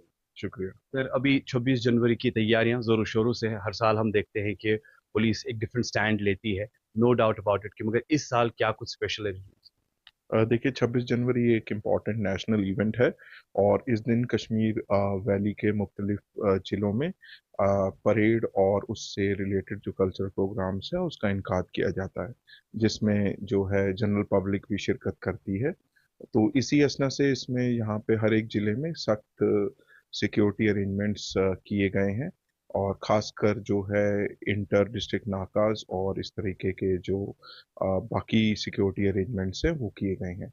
शहर श्रीनगर भी एक इम्पॉर्टेंट इसका पार्ट है और यहाँ पर भी मल्टी टीयर्ड सिक्योरिटी अरेंजमेंट्स हैं, जिसमें Jammu Kashmir police, arm police और जो यहाँ पे अर्धसैनिक बल जो हमारी मदद के लिए रहते हैं उनकी टुकड़ियाँ जो हैं यहाँ पे सिक्योरिटी अरेंजमेंट में शुमाल की जा रही हैं। तो लिहाजा काफ़ी जो है स्ट्रिक्ट सिक्योरिटी अरेंजमेंट्स यहाँ पे डिप्लॉय किए गए। As we have seen yesterday there some few incidents, especially अगर मैं सोपोर को लेकर बात करूंगा तो कुछ एनकाउंटर्स के मामला सामने नजर आ रहे हैं। क्या अभी भी घाटी में मिलिटेंट्स की तादाद बढ़ रही है या कम हो रही है? और ये जो मूवमेंट्स है इसे रोकने के लिए नो डाउट कि जम्मू कश्मीर पुलिस हमेशा रेडी रहती है, but what are the inputs? देखिए जो कल का वाकया है वो एक इंटेलिजेंस बेस्ड इनपुट था, जिसमें सिक्योरिटी फोर्सेस को खबर थी कि वहाँ पर जो है टेररिस्ट के छुपे होने की आशंका है। तो इसी सिलसिले में काफ़ी देर से वहाँ पे कॉर्डन सर्च ऑपरेशन जारी था, तो जिसके दौरान जो है एक जगह पे सर्च करते हुए अंदर से गोलीबारी हुई और उसके बाद गोलियों का तबादला हुआ। तो ये जो कि वो ऑपरेशन जो है एनकाउंटर में तब्दील हो गया। तो क्या इन सिचुएशंस में सिक्योरिटी और भी ज़्यादा टाइट होगी? जैसे 3 टायर सिक्योरिटी की मैं बात करूँ सिटी को लेकर, या जिस तरीके से हम हर साल। बिल्कुल जाहिर सी बात है कि हम हमेशा इसमें मल्टी टीयर्ड सिक्योरिटी अरेंजमेंट्स करते हैं, तो लिहाजा ये वाली चीज़ें बरकरार रहेंगी। सर, नो डाउट अबाउट कि ड्रग्स के लिए कर रहे थे गुलिस्तान न्यूज नुमाइंदा इरफान फाजिल से। वक्त छोटे से ब्रेक का है, ब्रेक के उस पार वापस लौटेंगे तो कुछ तरक्याती मंसूबों की भी बात करेंगे। बात तालीमी इदारों के हवाले से होगी, उन बच्चों की जो मुख्तलिफ स्कूलों के अंदर शायद जिनको होना चाहिए था लेकिन वक्त गुजरने के साथ साथ स्कूलों को तर्क करने को वो तरजीह दे रहे हैं। साथ आपकी कॉल्स भी लेनी है, 9:40 के आसपास आप कॉल्स करना शुरू करेंगे।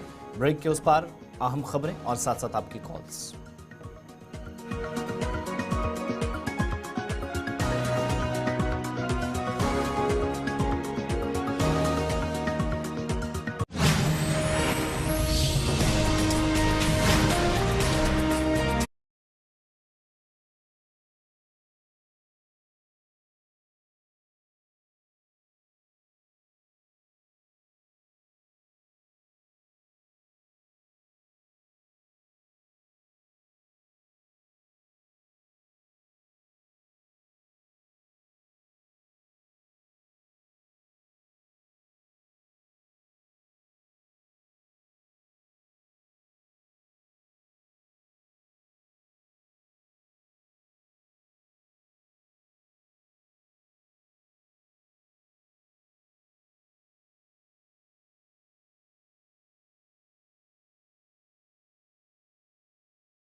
ब्रेक के बाद प्रोग्राम सलाम जीके में आपका इस्तकबाल। आखिरी पड़ाव है, आप लोगों की बात सुननी है, कुछ अहम तरीन खबरें, अपडेट्स आप तक पहुंचेंगे और आप कॉल करना 9:40 के बाद शुरू करेंगे। लेकिन इससे पहले हम तरक्याती मंसूबों की ज़रा बात करें। उससे पहले राजौरी से खबर या अपडेट इस वक्त आ रहा है। इंतजामी सतह पर इस बात की तस्दीक कर दी गई है कि बडहाल के अंदर जहां पर 17 अमवात के बाद तहकीकात जारी है, एक और नौजवान मुतासिर हुआ है। इस वक्त बडहाल को कंटेनमेंट जोन करार देकर दफा 163 नाफिज कर दी गई है और सरकारी ऑर्डर के मुताबिक मुतासरा खानदानों के घर सील करने का हुक्म दे दिया गया है। तमाम सरकारी और निजी तकरीबात पर पाबंदी आयद कर दी गई है। जो अफेक्टेड फैमिलीज हैं उसकी तस्दीक कर दी गई है कि उनका घर जो है वो सील रहेंगे और पूरा इलाका जो बडहाल का है, कोटरंका कंडी बेल्ट का, ये ऑर्डर सरकारी आपके सामने। तमाम तरह की तकरीबात पर न सिर्फ पाबंदी बल्कि इस ऑर्डर के मुताबिक हर तरफ से तहकीकात हर एंगल से जारी है। और इन सब के बीच में बडहाल को जो मुतासरा खानदानों के घर हैं न सिर्फ वो सील करने का फैसला हुआ बल्कि इस पूरे इलाके को, जो मुतासरा इलाका है बडहाल गाँव है, 3 मुख्तलिफ जोन्स में तकसीम करके तहकीकात आगे बढ़ाने का फैसला किया गया है।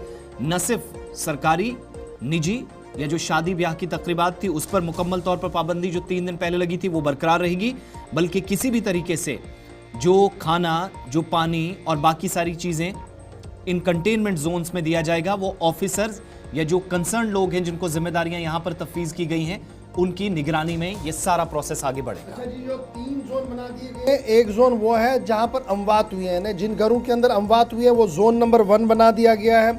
और फिर जोन नंबर 2 है वो फैमिलियां जो क्लोज कांटेक्ट में आई हैं, ये जोन 2 में कर दिया गया है। और जोन 3 वो कर दिया है तमाम बुदल का गांव, जहां पर अब बाज़ाब्ता तौर पर सैनिटाइजेशन और दीगर चीज़ों की जांच की जाएगी, क्योंकि मामला इंतहाई संजीदा बन रहा है। और ये भी साफ कर दिया गया है कि जो नियाज, नज़र, लंगर चलते थे उस पर पाबंदियां हैं और लगातार जो पानी की सप्लाई है, खाने पीने की अशिया है, उस पर भी इंतज़ामिया जो है वो नज़र रखेगी। इस ऑर्डर के अंदर जो वो डिटेल्स बता दी गई है।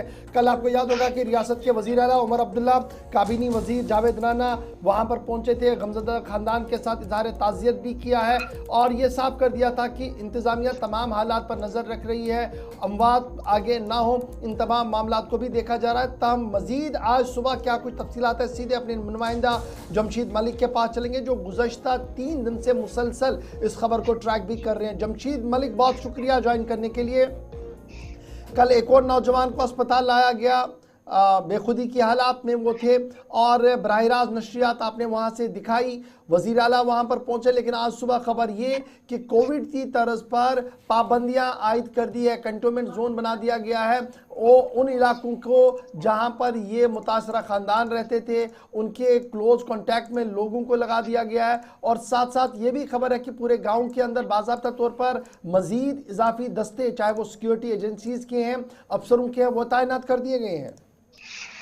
और ये खबर इस वक्त बड़ी खबर और भी निकल कर यहाँ से सामने आ रही है। इस वक्त कंटेनमेंट जोन में तब्दील कर दिया गया है और दूसरी तरफ ये जो फैमिली है, इन फैमिली को यहाँ से शिफ्ट किया जा रहा है। इस तरह की खबर हमारे पास आई है, खास करके वो फैमिली जिनमें से लोग मुतासर पहले पाए गए या जो अब दोबारा पाए जा रहे हैं, 3-4 फैमिली को यहाँ से शिफ्ट करने का ऑर्डर भी दे दिया गया। इस तरह की खबर भी हमारे साथ पास आ रही है और दूसरी तरफ पूरी तरह इसको कंटेनमेंट जोन में तब्दील कर दिया। उसकी बड़ी वजह है कि कल वज़ीर आला ने यहाँ पहुंच कर ये कहा था जो हो गया वो हो गया, मगर ये चाहते हैं 17 के 18 ना हो। मगर उसके बावजूद ये केस सामने आया जिसमें एजाज दोबारा मुतासर पाया गया और एजाज पिछले कई दिनों से जम्मू के अंदर था। कल ही जो आखिरी बच्ची असलम की जिसकी मौत हुई थी उसकी डेड बॉडी के साथ जम्मू से बडहाल पहुंचा और कल रात दिन भर वो नॉर्मल रहा, शाम को उसकी तबीयत भी खराब हुई। उसके बाद अब संजीदा होता जा रहा है काफी ये केस। इसको देखते हुए अब इस एरिया को कंटेनमेंट जोन में तब्दील करने के बाद इन फैमिली को वहां से शिफ्ट करने की खबरें भी निकल कर जरूर सामने आ रही हैं।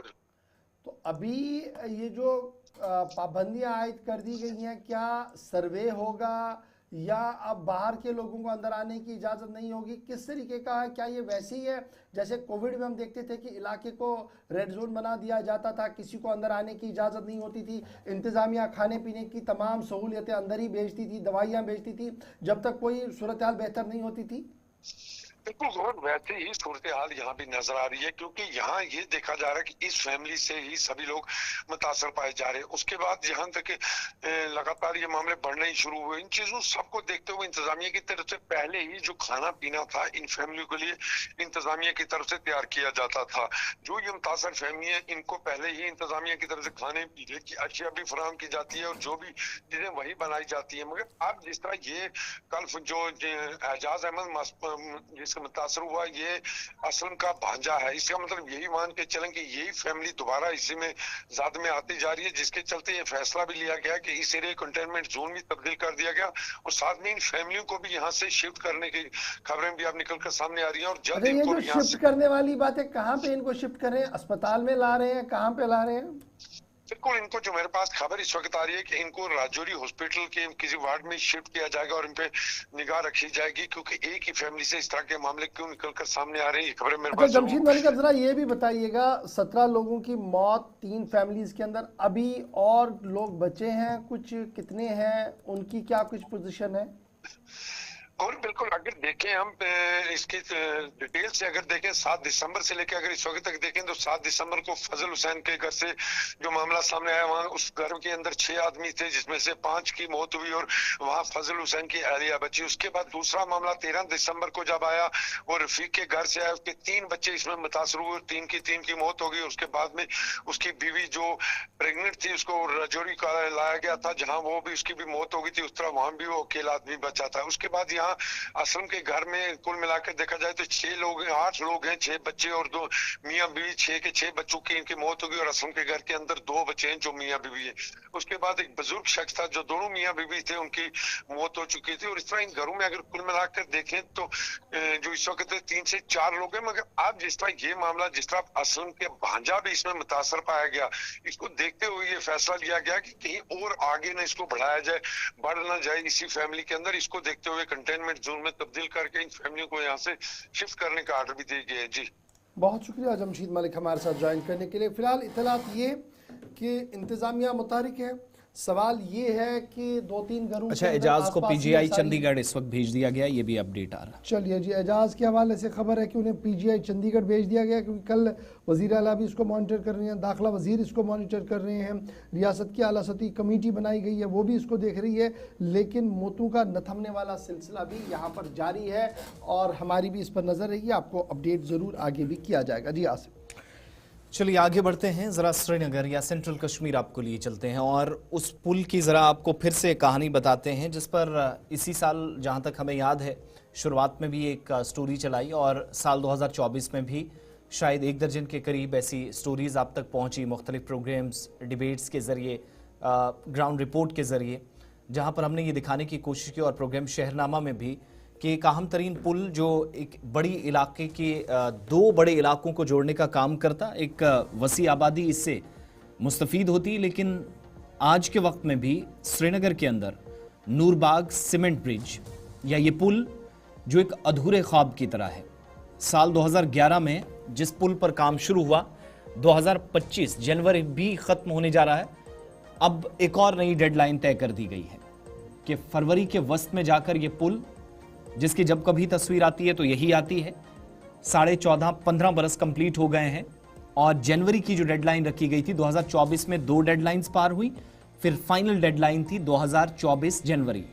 वो जनवरी भी ख़त्म होते होते नई डेडलाइन सामने आ गई है और अब इस नई तारीख के मुताबिक अगले महीने के आखिर तक इंतज़ार करना होगा।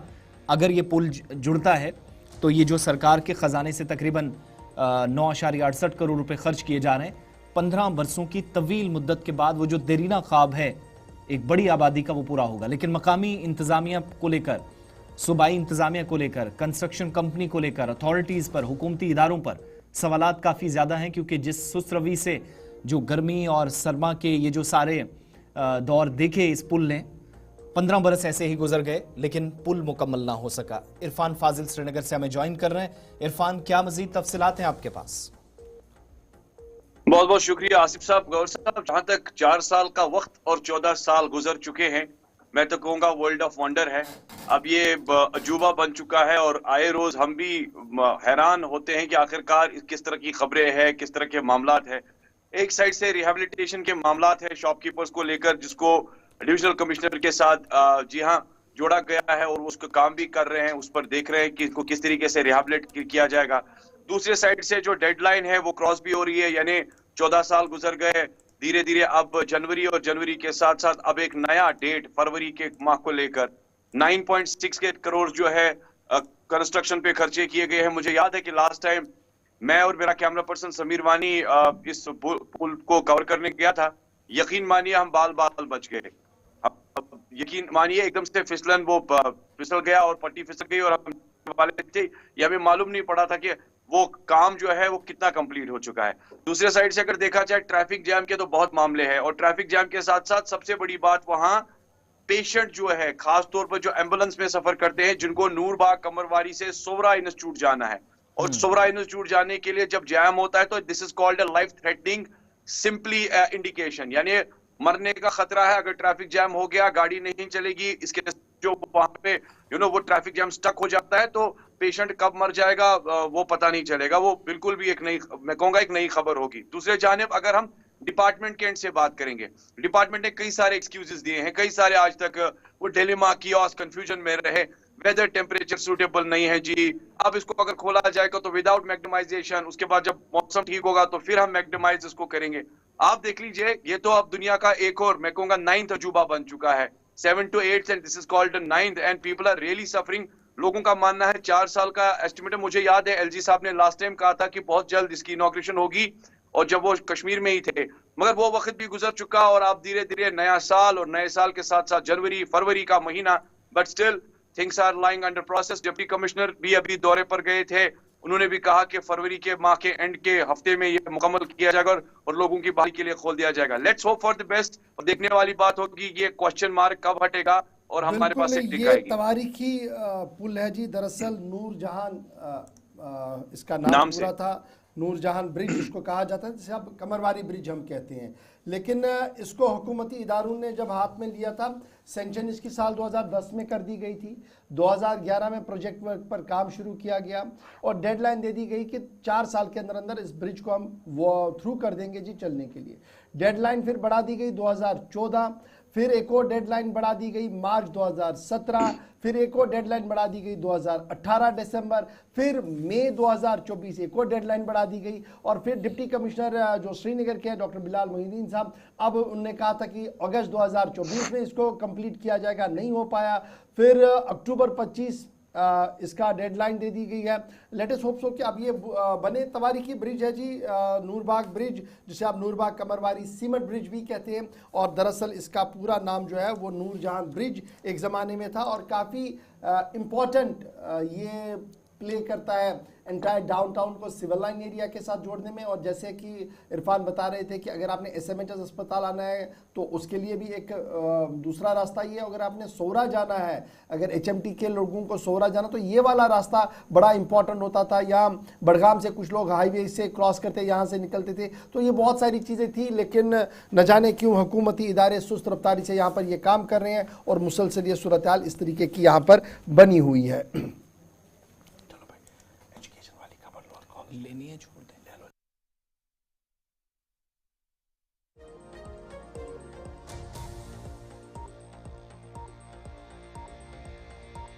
चलिए अब जरा आगे बढ़ते हैं, बात जरा स्टूडेंट्स की भी कर लेते हैं या तालीमी निज़ाम की करते हैं। कल एक रिपोर्ट और आदादोशुमार आपके सामने रखी थी, लेकिन जरा उन्हीं आदादोशुमार को एक और एंगल से खंगालते हैं और ये जानने की कोशिश करते हैं वो बच्चे जिनको एनरोलमेंट के नाम पे स्कूल में लाया जाता, वो वापस स्कूल छोड़ने पर मजबूर क्यों होते हैं।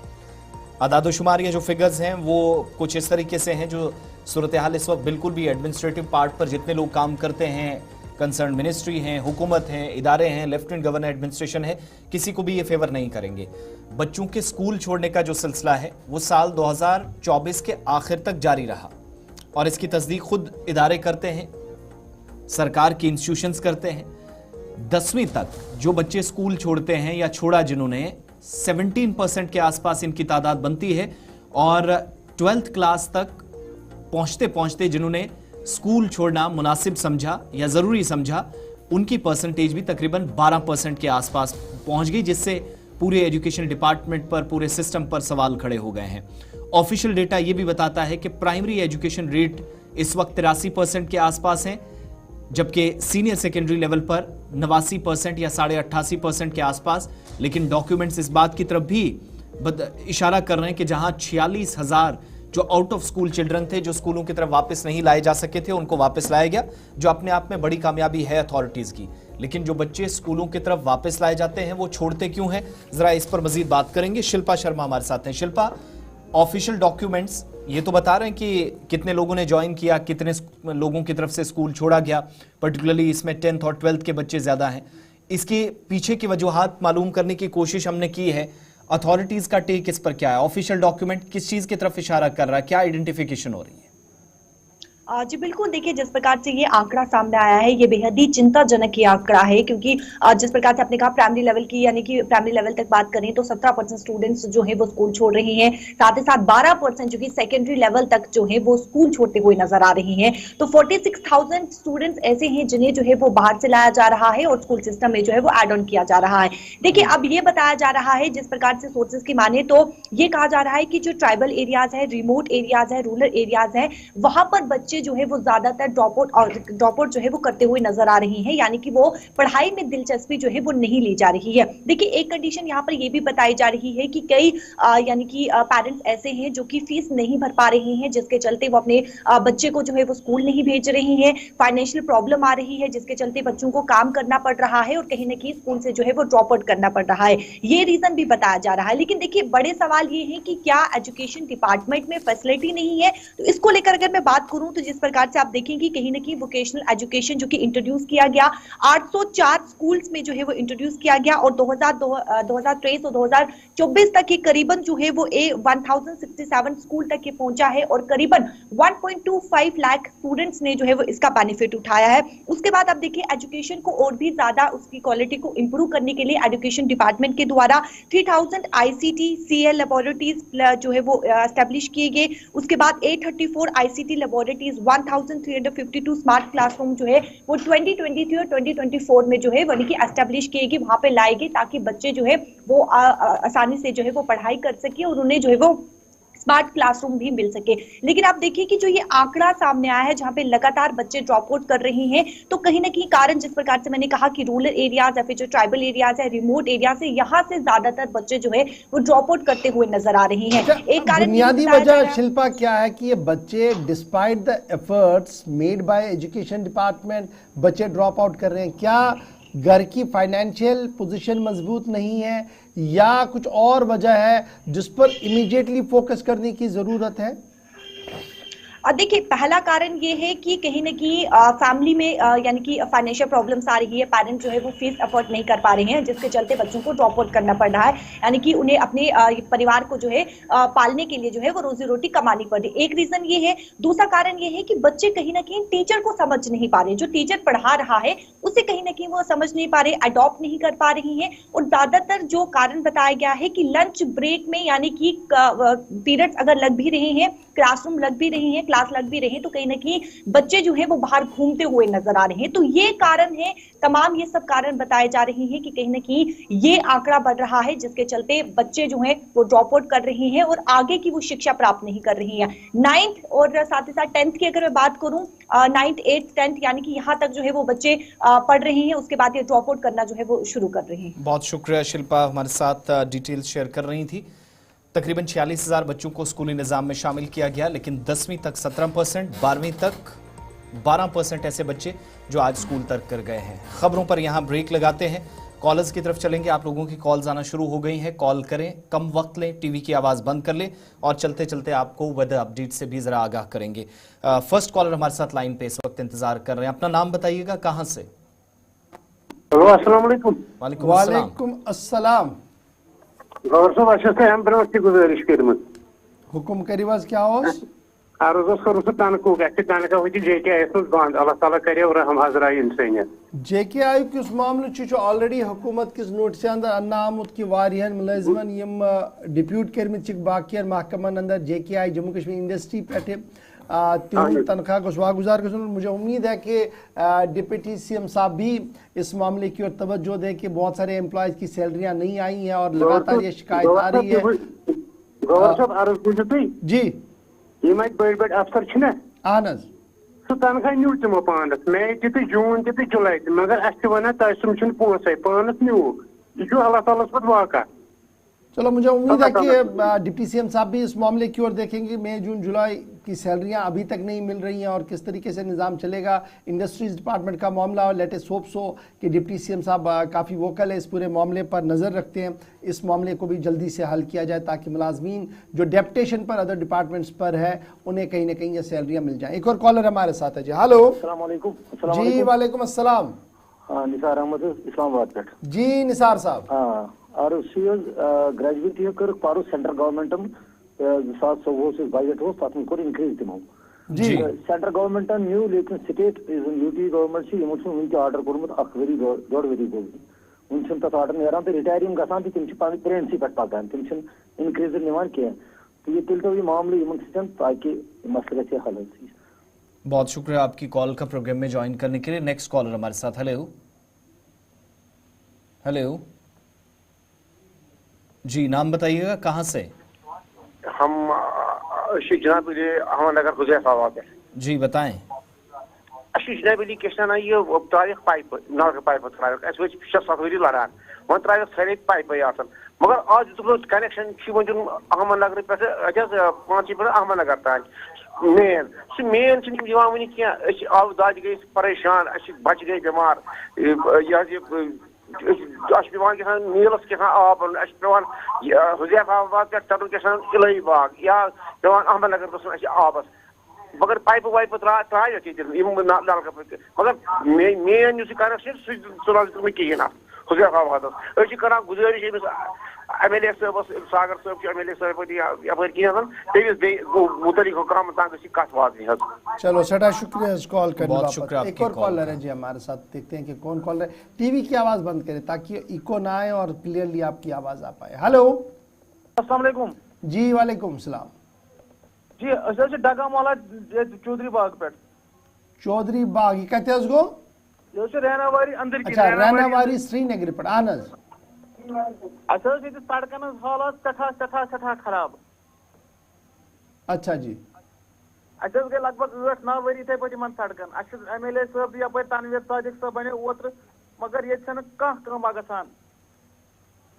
चलो इंशाल्लाह मैं उम्मीद कि नो MLA सब बनोमुत तिमन तीन पन फंड्स दिन वही और बजट तक नो इंशाल्लाह मार्च पे कुन तरीके हल गम बुनियादी कामी MLA सबन कर बिजली पानी सड़क रब्त बहाल थवन बुनियादी काम आजकल आसान और मैं उम्मीद कि इंशाल्लाह जरूर गसन काम सारे। एक और कॉलर है जी। हेलो गवर साहब आरिफ साहब आज से करीबन 1 महीना पहले गुलिस्तान न्यूज चैनल ने मैडम सकीना यत्तू जो एजुकेशन मिनिस्टर है उनसे सवाल पूछा किंडरगार्टन का स्कैंडल यहाँ पे एक्टिविस्ट ने एक्सपोज किया है जो मैं सुहेल डार अर्ज कर रहा हूँ इस पे पिछले 1.5 साल से बात कर रहा हूँ।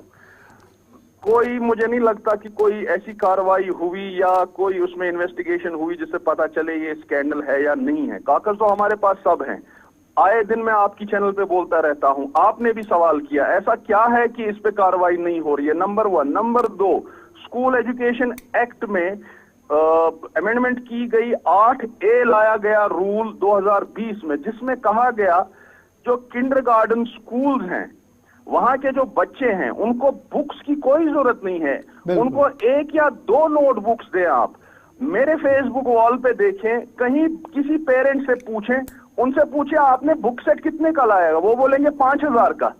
किंडरगार्टन में 5000 की books. School education act NEP policy कहती है कि बुक्स है ही नहीं। ये कौन से स्कैंडल चल रहे हैं और सरकार कहां सो रही है और कहां एजुकेशन महकमा है और कहां है हमारे डायरेक्टर साहब या हमारे एजुकेशन के जो बाकी हुक्म है वो कहां है। बहुत शुक्रिया जी कॉल करने के लिए। एक और कॉलर हमारे साथ है जी। हेलो अस्सलाम वालेकुम जी वालेकुम अस्सलाम। लोलाब पे बशीर अहमद अर्ज कर सर। जी बशीर साहब गवर्नर साहब कोता ये प्रोग्राम कोता तुम लुकन हंद मसल तुलान तुम मुबारक मगर यपर लोलाबस मज होम डिलीवरी युस गैस गसान नौ शत 30 स्लिप दिवान मगर रटान 950 यह बोड़ अक माफिया चलान न सो सब्सिडी ब्रोट सह कह स्लिपि पे लेखान 930 मगर रटान कैश 950 खबर गवर्नमेंट कत शुंगित कम पृथा बोड़ स्कीम गा ये। बहुत शुक्रिया आपकी कॉल का। आपकी बात जरूर इस प्रोग्राम के जरिए डिप्टी कमिश्नर कुपवाड़ा तक भी पहुंची होगी। ये शिकायत कल भी किसी ने की थी और अथॉरिटीज के नोटिस में आई है। नेक्स्ट कॉलर हमारे साथ। हेलो हेलो जी, नाम बताइएगा, कहाँ से? हेलो जी, आवाज आ रही है, नाम जी बताएं। जनाब गवर साहब इस पोल त्रयिक नई पोल बिजली पोल बिजली पोल त्रयिक नई प्रेन असल दारवार त्रक दफिस पे जन प्रेन पोल चटिक ब्लेड सत। अच्छा 3 साढ़े 3 फुट वन जमीन तल यल कारवो बच्चा बुजुर्ग अमिस जंग फसान अत मज यह करान बंद क्या वन 3 साढ़े 3 फुट बोन अत मज बच्चे नान ट्यूशन नान या स्कूल नान यह अत मज खोर या कट वट गाव अत मज बंद कोर्मुत 3 साढ़े 3 फुट की बोन पोल कशरू पोल यह यल दम अर्ज चीज कि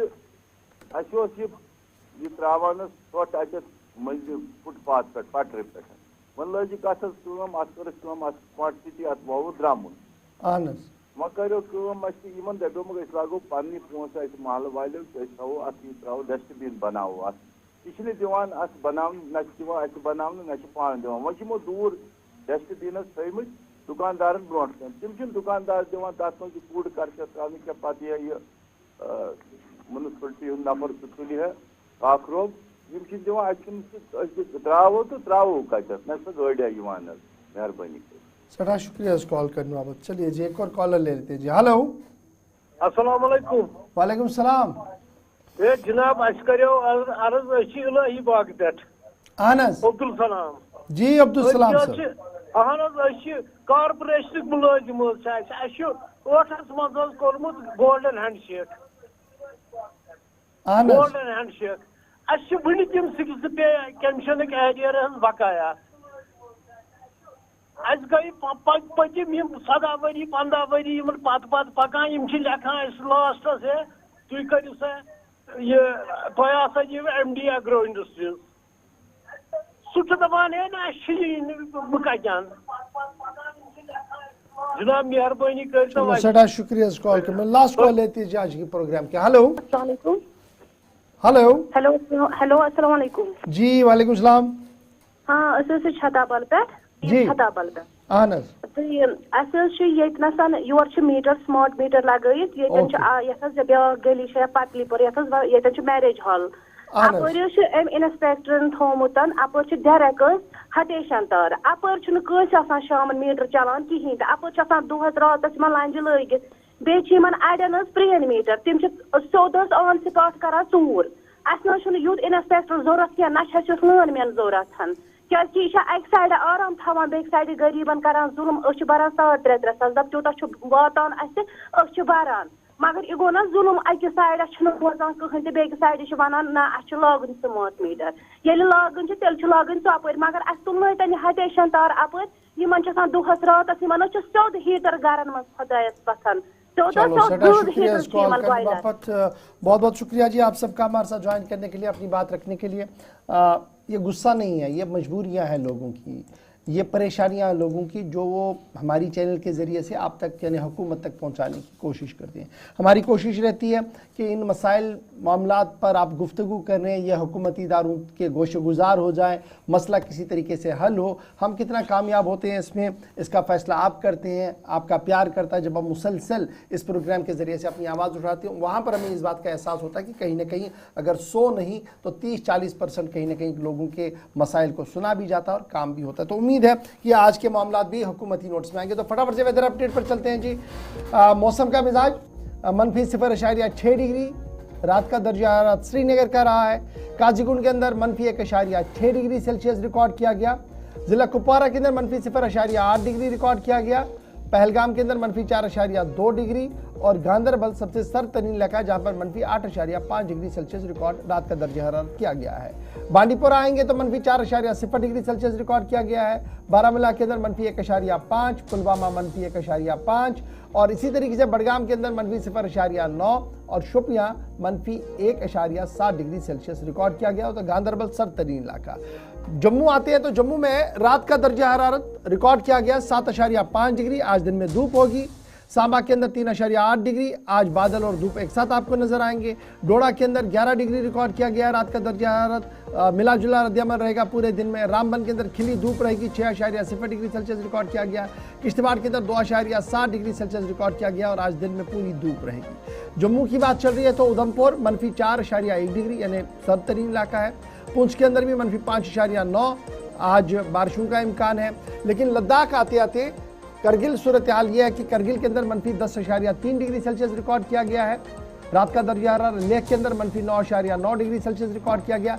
द्रास सबसे सर्द तरीन इलाका जहां पर मनफी 18.2 डिग्री सेल्सियस रिकॉर्ड किया गया और आज दिन में मिला जुला रद्दअमल लेह, द्रास और करगिल के अंदर भी देखने को मिलेगा। सर्द तरीन इलाका दोनों यूनियन टेरिटरीज के अंदर अगर है तो वो द्रास है जहां पर मनफी 18.2, उसके बाद गांधरबल जहां पर मनफी 9.2 डिग्री सेल्सियस रिकॉर्ड किया गया। तो फिलहाल प्रोग्राम सलाम जय में आज हमारे साथ बस इतना ही। आप बने रहेंगे हमारे साथ। खबरों तस्वीरों और तबसरों का सिलसिला जारी रहेगा। आसिफ और मुझे आप देंगे इजाजत इस उम्मीद के साथ कि कल सुबह 8:35 पर होगी आपसे फिर मुलाकात। अल्लाह हाफ़िज़।